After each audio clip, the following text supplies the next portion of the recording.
Today, I wanted to talk to you about the 4 key people that you need inside of your retail business if you want to move it to the next level. Now, last week, I went to do my yearly taxes, and for most people, that makes them cringe. But for me, it's really uplifting because not only did it give me a chance to see how things had changed in my business over the last 12 months, but I also analysed where my money was going out, where it was coming in, and I even looked at some ways that we could make some more money. And when I went to the accountants, I got him to talk to me about budgeting over the next 12 months. Now, if you know me, I am not a numbers kind of person. In fact, I hate dealing with numbers. So for me to be excited about going to the accountant, that is a really big step. And the idea of a budget for me is, not going to happen. Well, I say that. But what my accountant has done is he's really taught me to embrace, money and to look at how money can, it's a great thing. And the things that you can do with money are obviously really obvious. You can live a better life. You can help more people out. You can employ people. You can make the world a better place. But the budgeting allowed me to forecast my earnings for the next year, something that is a little bit scary. But it also got me thinking about how if I wanted to move my business up to this next level, like I know where I want to be 12 months from now, that I was also going to have to invest some money into my business in order to do so. So my accountant, his name's Jose and I talked about the implications of both of those things, the implications of growing your business and having to invest and the tax implications that come with that. And also, where's the money coming from? Will I bring this money in from revenue alone? Will I pay for some on my credit card? Will I use money that I've got in the bank? Like all these sorts of things. And so he was actually great at giving me advice on the tax implications of using different kinds of money and which one would benefit me best. So that was really great. Like it's really empowering to talk about money. And even if you aren't doing well, I think if you set that time aside to talk to your accountant, sometimes it is not a big thing to move from a loss to a profit. You just don't know how to do it.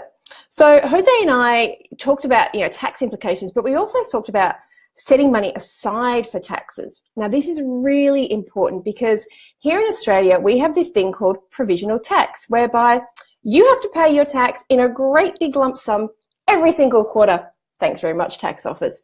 Now, we went through all of my income sources, including my non-business income and investments and capital losses that were brought forward and other losses and capital gains and all those sorts of things.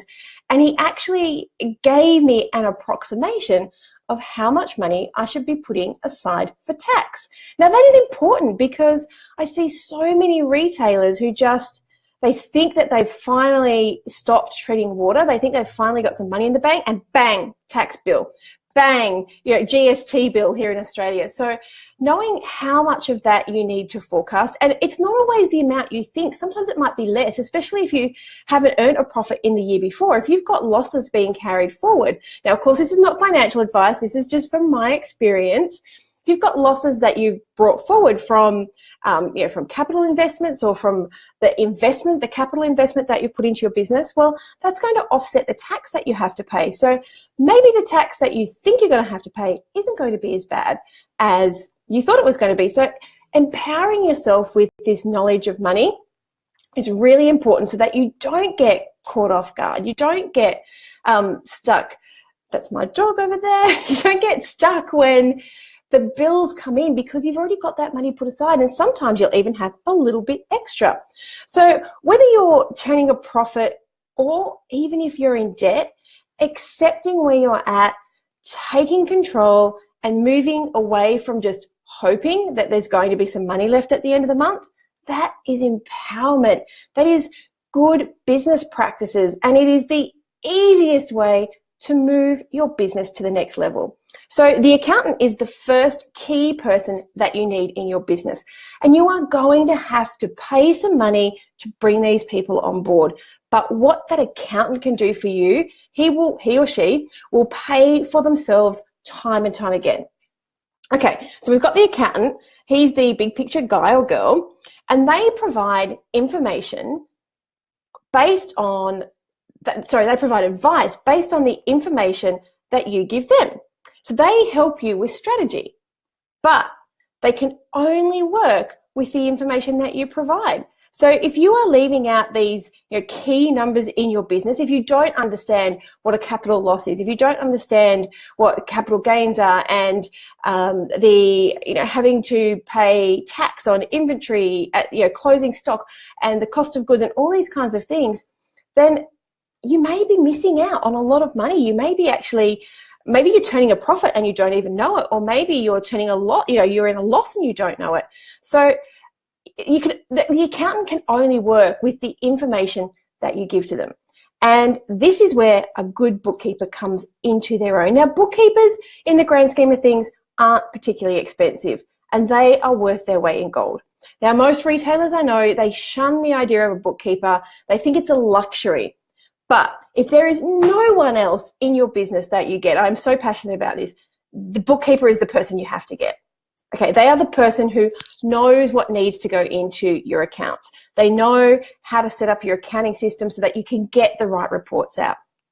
And they don't have to be ridiculously expensive, but it's their job to make sure that you're putting the correct information, or they're putting the correct information into your system so that your accountant can work with that.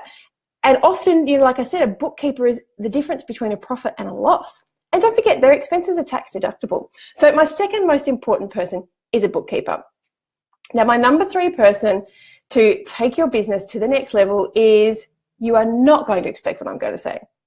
It is a graphic designer. Now, I bet you're thinking yes, Al, I can't afford a graphic designer. If I had to get somebody to design every single thing that I needed, I'd have to be rich to do that. But hear me out. If you have been in business for a while now, maybe it's time to step up a level. And brand identity is the thing that propels your business forward. It allows you to charge a premium price, to offer better customer service. And why is that? Well, because retail is all about feelings. That's what you're selling, whether it's convenience or beauty or a sense of fulfillment or serenity. People buy that because they want to feel a certain way. And if the way that you project your brand gets elevated, then your customers are going to feel better. They're going to feel like it's a luxury. They're going to feel like they're prepared to pay more money in order to shop with your store. Now, you don't have to get a graphic designer to design everything. You can just, there are platforms out there, the Fiverr, Canva, all these sorts of things. There are people who will put together templates for you for a really, reasonable price. For $50 or $100, you can get a series of templates that you can use in your business, and you just type in the text that you need, or you drop in the picture that you need.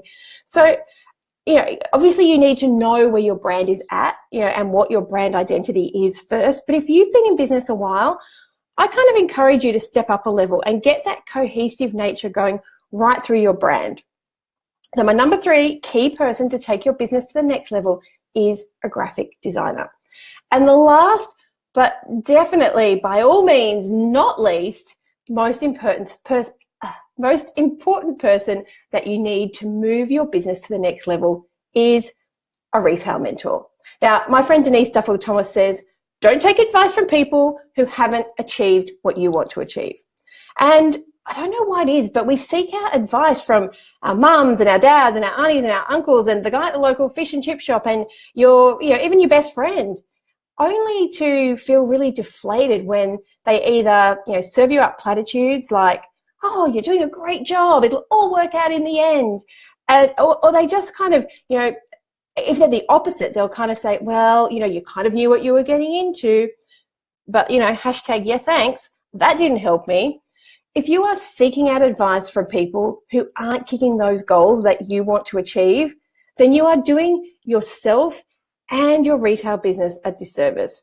It is holding you back immensely because there's no actionable advice, there's no strategy, there's no plan to move you forward. It's just noise in your brain that's got you second guessing and maybe thinking and even stepping back, going backwards, because these people don't know what it takes to get there. They don't know what you need to do to get to the next level.